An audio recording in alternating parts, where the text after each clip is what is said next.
Good afternoon. It's time once again for the HideNet market report covering Latin America, North America, and Europe. And things were relatively, I wouldn't say active, but interesting in Brazil this week. Ronald Goel reports from Novo Hamburgo that the Brazilian fresh hides have dropped. This is regardless of slaughter that's been mitigated a little bit by the JBS situation. Argentine raw hides were stable in price.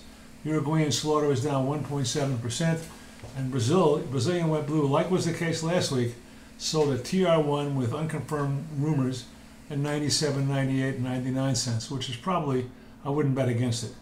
And some JBS units in Brazil suspended cattle purchases. So what's going on down there? A lot remains to be seen. What are the ramifications? Because now both of the Batista brothers, who are the driving force behind this largest company in the world of its type, are in jail, which is whether they're right or wrong, was surely going to impede or affect negatively JBS one way or another. But meanwhile, they're still the largest slaughterer, and even though Marfrig has taken up some of the spots, some of the slack, there still is not an abundance. But there's worse than that. There's a lack of business from their traditional customers in Europe and China. So therefore, the tanners are pressed, and if they must say to their packers, if we can't get at this price, we're not going to buy them. In Paraguay, prices were steady to last. Slaughter slowed. Argentine slaughter slowed as well. Brazilian cattle slaughter overall fell 3.1% in the second quarter. Now we're getting in the fourth quarter. This is the second quarter. And Brazil's footwear export volume dropped 4.4% in August. Mexican protein production grows, and beef consumption in Uruguay has risen. Andre Guolo speaks to us from Bologna, Italy, just before the big week of the MyCam and the MyPal coming up on Monday.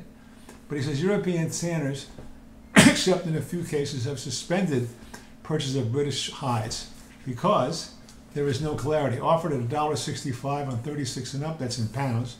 Didn't find a market, which is not surprising. Andrea points out that if you take an average 41 kilo ox heifer, the hide price would be over 67 pounds, when today you can spend from $80 to $85 to buy an American wet blue heavy Texas steer. No comparison. So therefore, the American Texas steers, which we'll talk about in a second, have gained share out of the UK. And there's lower prices heard here and there, all because of this. Prices were said to be falling in Ireland as well.